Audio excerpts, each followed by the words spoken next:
Vâng, em xin chào tất cả mọi người. Chào tất cả các bác, các anh, các bạn. Những người đã và đang xem video trên kênh Đinh Quân Audio.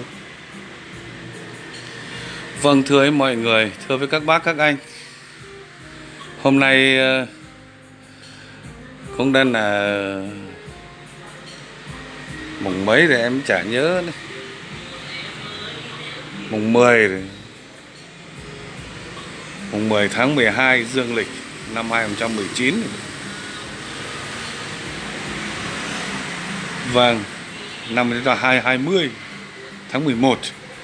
Âm lịch thì em chả nhớ. Tức là cụ thể cũng là những ngày cận kề với cái Tết cuối năm. Em là những người sửa chữa điện tử và cũng buôn bán âm thanh nhỏ,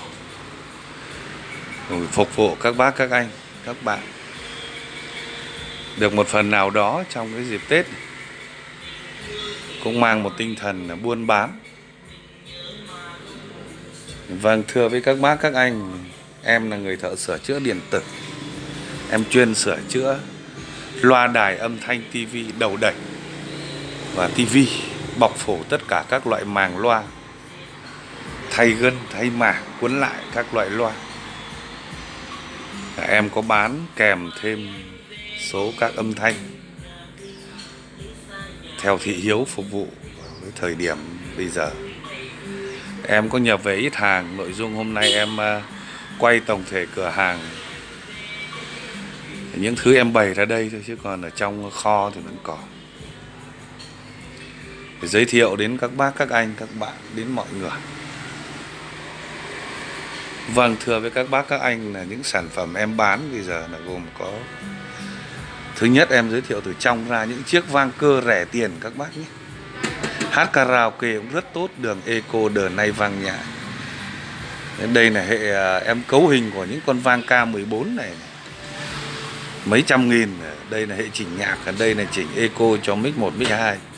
Đây chỉnh Eco cho mic 3, mic 4. Còn đây là chỉnh cho mic 3, mic 4. Còn đây là bo Eco riêng. Vâng, và những cặp loa Yamaha này, cặp loa bass 25 các bác. Đây cái này nó làm hơi chéo ra. Bass 25 các bác. Một chiếc bass 25 và hai chiếc loa tép hai bên. Thùng màu vân gỗ, rất là đẹp các bác ạ. Loa của nhà máy Việt Nam liên doanh Việt Nam China. Loa của nhà máy sản xuất, hàng về còn nguyên thùng xốp các bác nhé. Ai mua em gửi đi cũng gửi nguyên thùng xốp. Vâng, em bán 2.700.000 một cặp các bác nhé. Em bán 2.700.000 một cặp. Loa nguyên thùng xốp các bác ạ. Vâng, và sau nữa cửa hàng em có gồm có các loại vang. Vang Yamaha DXP 100. Cái này có đường Eco rất hay, mỏng gọn các bác ạ. Có cả đồng hồ số chỉnh Eco. Gồm có 5 lỗ mic, đằng trước 3, đằng sau 2. Chỉnh chiếc vang này đây là bass tép chỉnh bằng tô vít cho phần nhạc. Đây là bass hin nom này là chỉnh cho đường phần Eco. Đây là 3 cái mic, 3 cái chỉnh này chỉnh cho 3 lỗ này. 2 cái này chỉnh đợt này Reven. Đây là chỉnh cho nhạc. Đấy, chỉnh cho nhạc. Này đóng cắt cổng AB ngỏ vào. Phía sau cắm bằng jack này. Đây là chỉnh bass tép cho đường nhạc các bác nhé. Đây là chỉnh bass tép cho đường nhạc.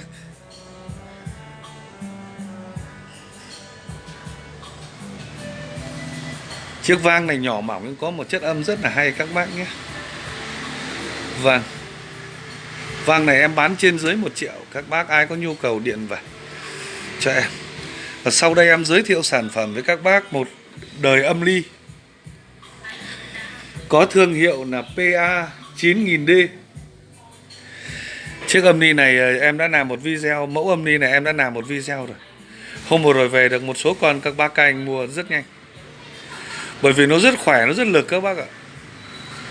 Âm ly này hát karaoke có kết nối Bluetooth liền luôn các bác nhé. Cả USB luôn, cả đài FM.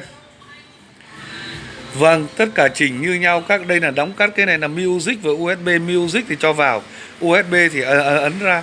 Tức là USB là nó kết nối Bluetooth luôn, từ điện thoại luôn. Đây volume tổng. Còn các chỉnh thì nó như nhau, nhưng đặc trưng cái loại âm ly này nó lại có thêm được cái hàng MIDI NF này, để chỉnh cho đường karaoke nó chuyên dụng hơn, nghe có vẻ nó chuyên nghiệp hơn, nó mở rộng tiếng hát, mình đưa vào một giải âm hát nhẹ nhàng hơn. Còn nói về phần công suất của nó thì nó chạy 16 sò to các bác nhé. Mỗi một vách nó chạy 8 đèn. Mỗi một vách chạy 8 đèn, đèn to, đèn đại các bác nhé. Của biến áp thì 15 đến 18 A gì đó, chạy 4 tụ đọc nguồn rất là to các bác ạ. Có kết nối Bluetooth thì em còn đây, còn bật điện thì nó như thế này đây. Đây là hệ Bluetooth. Có cả truyền bài, truyền bung rồi đây. Máy rất là đẹp các bác. Ở trên trước nó lại là mặt kính, bên trên trước nó là mặt meca các bác nhé. Nhìn như thế này tưởng là tháo chứ không phải đâu ạ. Meca nó có khe hở tỏa nhiệt đây. Máy có quạt gió các bác nhé. Và máy rất là khỏe. Máy này kéo cả bass 40 full 40 côn 76 ngon lành cành đào luôn. Vâng, kéo một cặp loa 40, bass 40, loa full bass 40 côn 76 ngon lành cành đào luôn. Vâng, và sản phẩm cái con máy này em bán tại cửa hàng 2,6 triệu các bác nhé. Bảo đảm với các bác về mặt chất âm rất là hay, hát karaoke chuyên dụng. Bởi vì đây nó 8 hàng nút cho đường chỉnh mic ấy. Những âm ly thông thường nó chỉ có 6 thôi. Hàng mới cứng, con này là hàng mới cứng nguyên thùng xốp các bác nhé. Vâng, và sản phẩm tiếp theo em giới thiệu với các bác một số âm ly Jaguar Komi. Vâng, máy mới các bác nhé.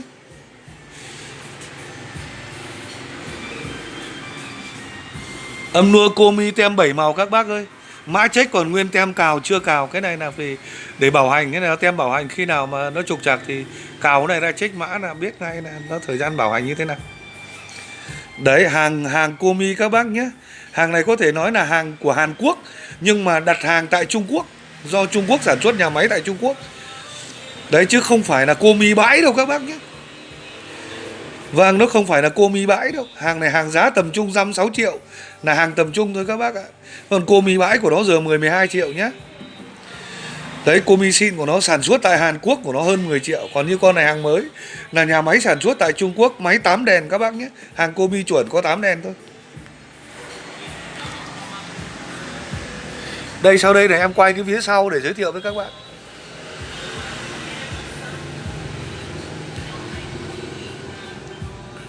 Đấy, của Hàn Quốc đấy chứ. Có cả cần gạt 46 luôn rồi đây. Mic ra 2 loa 4 loa đấy.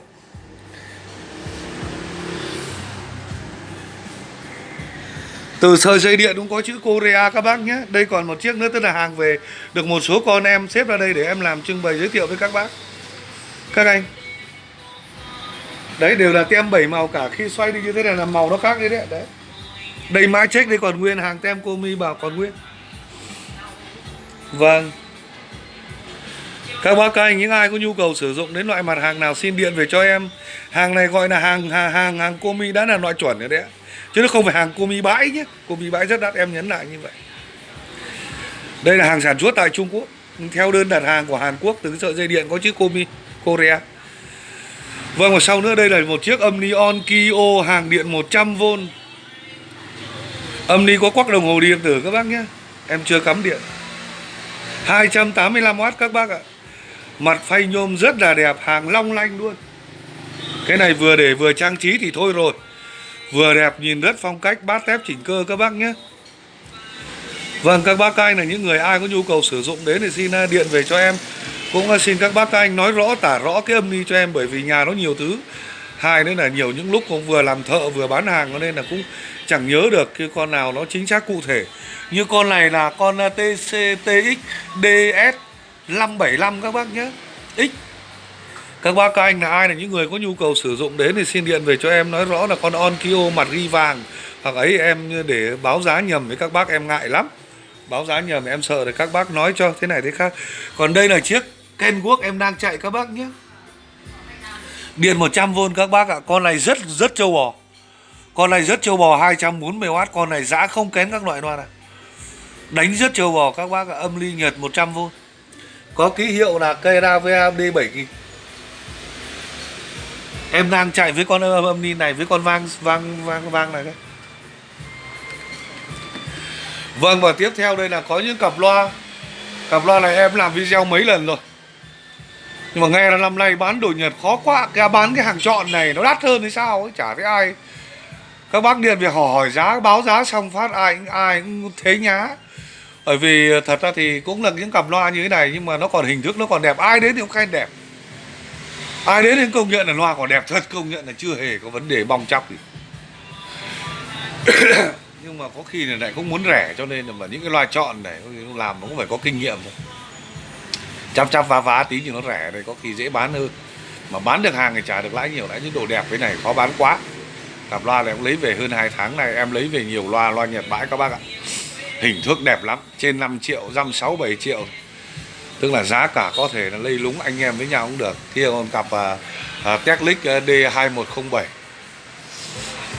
Vàng loa rất cao to, chung giấy loa này vừa kết hợp 2 trong 1, hát karaoke ngon lành cành đào. Loa rất là lực lượng, nhìn rất là phương phi. Để vừa trang trí trong những căn phòng. Loa thùng vách thì còn 100%. Tất nhiên là cái nào thì nó cũng có một chút lỗi ạ. Chứ còn bảo là nó từ Nhật nó về nó sản xuất từ đời Tám Oánh nào đến giờ đồng ý, nhưng nó có một cái chất âm thì thôi rồi các bác anh ạ. Các bác anh cũng chơi nhiều, chắc cũng em cũng các bác cũng biết, em chả phải giới thiệu nhiều. Vâng, và tiếp theo nữa đây là em còn một cặp Pioneer 7.800 mác đơn các bác nhé, và 8.900. Em bán thu hồi vốn, không cần lãi đâu, bởi vì em bán thu hồi vốn. Các bác các anh, những ai có người có nhu cầu sử dụng đến những chiếc thẩm âm của những chiếc Pioneer. Vì loa Pioneer, âm đi Pioneer thì các bác biết rồi, nó có thương hiệu tên tuổi rồi. Thì xin các bác điện về cho em, gồm có một chiếc SA 7.800 mác trơn các bác nhé, và một chiếc SA 8.900. Vâng, em giới thiệu sơ được mấy cái thứ em bày ra đây để trình đến với các bác. Vâng, còn đây còn một đôi Technic BS-A10 nữa, bass 25, gân vải, gân mút xốp. Loa này kết hợp vừa hát vừa nghe nhạc quá ngon lành cảnh đảo, bass 25 các bác nhé. Gang em 23, bass 25, đo từ gân đến gân, còn cả kia nó phải 30. Đo là đo loa thôi, mảng giấy rất cứng. Loa trong tình trạng rất là đẹp các bác ạ. Vâng, và đây một đôi loa BMB loa bãi các bác nhé. Loa này loa bãi Chila các bác ạ. Loa hàng bãi Chila này các bác cũng biết rồi. Nó cũng khoảng 5-6 triệu, 4-5-6 triệu một đôi. Đầy chất bãi thì bao giờ nó cũng phải có cái tí xoạc như thế này nó mới là chất bãi. Kiểu hình thức em nói tiếu táo vui, có cái nào các anh em các bác cũng thông cảm vậy. Đây BMB, một chiếc bass 30, 2 chung 2 tép các bác, một thân thùng. Loa rất nặng, sơn màu ghi. Vâng, đây là loa bãi hàng China, make in China xịn đấy các bác nhé. Sản xuất thương hiệu của Mỹ nhưng sản xuất tại Trung Quốc. Đấy, đó là bãi Trung Quốc đấy. Nói đầy đủ như vậy, chắc các bác các anh là những người đã dùng đến cái đồ này rồi thì em nói đến đấy các bác các anh cũng nắm được chi tiết thẳng thắn luôn, chứ em cũng không úp mở gì. Vâng, đấy, và sau nữa là em còn 2 đôi K82 JBL hàng nhập khẩu các bác nhé. 2 đôi JBL K82 bass 30, mỗi thùng 2 loa tép. Loa còn đẹp lung linh, loa nhập khẩu. Đây là những vết bẩn em chưa lau đâu ạ. Vâng, loa nhập khẩu các bác nhé. Em quay kỹ lưỡng cả cái phía sau để các bác xem. Đấy, chiếc N. Cái loại quỷ này nó lại không thấy để oát các bác ạ. Đây mã lô sản xuất đây ạ. Chiếc thùng nào cũng có, chiếc thùng loa nhập này chiếc nào cũng có mã lô sản xuất. Mã lô sản xuất nhìn rất có vẻ khôn ngoan và chắc chắn. Loa rất chắc chắn các bác ạ, từng con ốc. Trên này là cặp này em đang để đứng.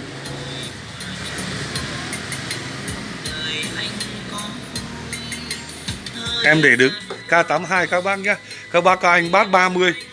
Bass 30 tiếng đánh rất lực các bác ạ. Tiếng đánh rất lực.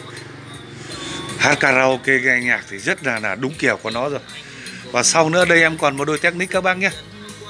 Em cậy e căng ra làm video để khoe với các bác và bán luôn. Ai mua em bán luôn. Bán chạy hàng Tết mà. Tết không biết lấy cái gì mà ăn Tết này. Vâng, đây là đôi Technic 2070 các bác nhé. Vâng, bát này chắc bát 25, 27 gì đấy. Chung thép rất to. Đây là những cái mũ bảo vệ loa đấy, dưỡng cái dầu bảo dưỡng loa đấy các bác nhé. Chứ không phải em đổ dầu đổ mỡ gì vào đấy đâu. Vâng, loa thùng vách còn 100% các bác nhé. Rất đẹp, ở chất âm thì thôi rồi, đánh rất lực. Loa trâu bò, nhà ai mà chưa sửa ngói, nếu mà lợp mái ngói mà nó lâu lắm rồi thì các bác mở bé thôi. Có lấy loa về thì lại phải sửa nhà này nên nói em. Phải sửa ngói để nói em đánh tụt ngói luôn. Vâng, âm ly mạnh. Em đang đánh với con Kenworth trong kìa. Các bác lại phải tụt ngói xuống, lại phải sửa ngói để lại nói em. Vâng, cũng là đầy đủ, vừa nghe vừa trang trí trong những gia đình. Nhất là những cái nhà mà được ở nhà ngang, nhà chữ U, nhà ngang rộng rãi mà để những cặp loa này trang trí. Những cái chỗ này là cái bụi bẩn này, trà nó đi này hết đấy các bác ạ. Em không trà đâu, cửa hàng em mặt đường nó bụi lắm. Đấy, kể cả cái đôi Technic này cũng vậy. Thưa với mọi người, đây là thùng vách. Thùng vách nó như thế này cơ mà. Nó còn nguyên vẹn, không hề bể nở, sắc cạnh 100% luôn. Những cái này là vết keo em không nào. Nó còn sắc cạnh như vậy, đến mức độ như thế. Đây là JBL K82 các bác nhé, loa nhờ nhập khẩu. JBL thương hiệu của Mỹ, loa nhập khẩu. Nguyên chiếc, vâng.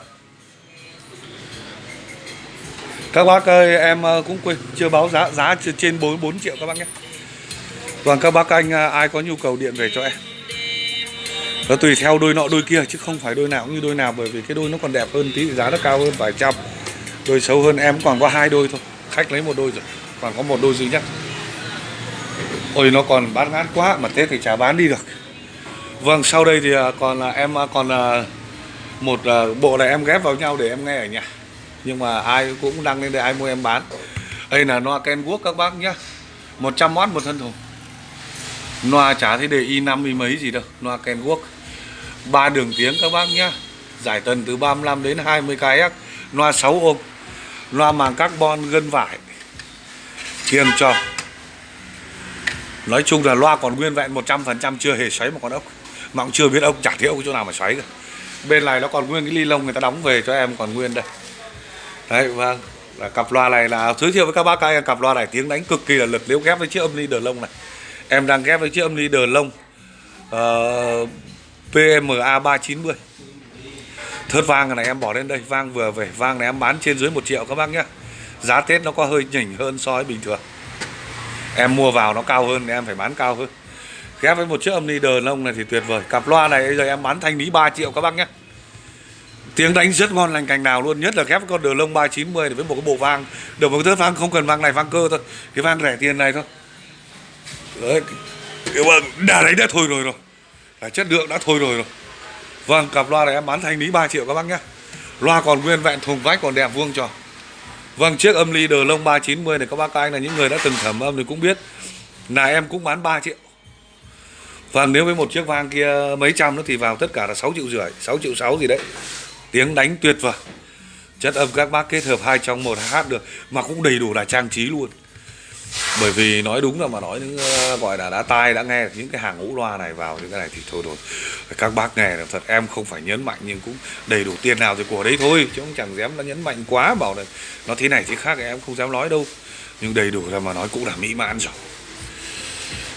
Vâng, em xin làm lên đây, làm đoạn video này đây để gửi đến các bác anh. Còn tất nhiên là cửa hàng thì cũng chẳng có cửa hàng nào mà nó đầy đủ được cả. Buôn bán thì kể cả hàng thuốc tây rồi đôi khi còn đang thiếu thuốc, cái nói gì đến cái hàng điện tử cứ mấy triệu một cục cái này thì lấy đâu ra vốn mà lấy nhiều. Nên các bác anh có nhu cầu, em chuyên gióng dựng loa các bác nhé. Em bọc phổ màng loa, gân loa các loại, em chuyên gióng dựng loa theo yêu cầu. Các bác anh có nhu cầu gióng dựng loa ở tầm tiền mức độ nào, loa to, loa nhỏ, loa full, loa hội trường, hội nghị, các bác điện về cho em, đặt em gióng dựng đến nơi theo đúng mức độ đồng tiền của các bác đặt. Vâng, em xin trân trọng làm đoạn video gọi là bày mấy thứ là cửa hàng em làm để em gửi đến với các bác các anh. Những ai là những người có nhu cầu sử dụng đến những sản phẩm nào thì xin điện về cho em qua số điện thoại 0982 482 610. Vâng, em xin nhắc lại số điện thoại của em là 0982 482 610. Cửa hàng em ở tại số nhà 150 đường Lê Lai, phường Hà Cầu, Hà Đông, Hà Nội. Còn về phần giá cả thì cũng có những cái em báo, có những cái em chưa. cũng có quên đầu óc phải lắm, lúc nó cũng lu bu, vừa việc lọ việc kia nó cũng lẫn lộn này. Các bác các anh điện về tả đúng mặt hàng, tả đúng loa.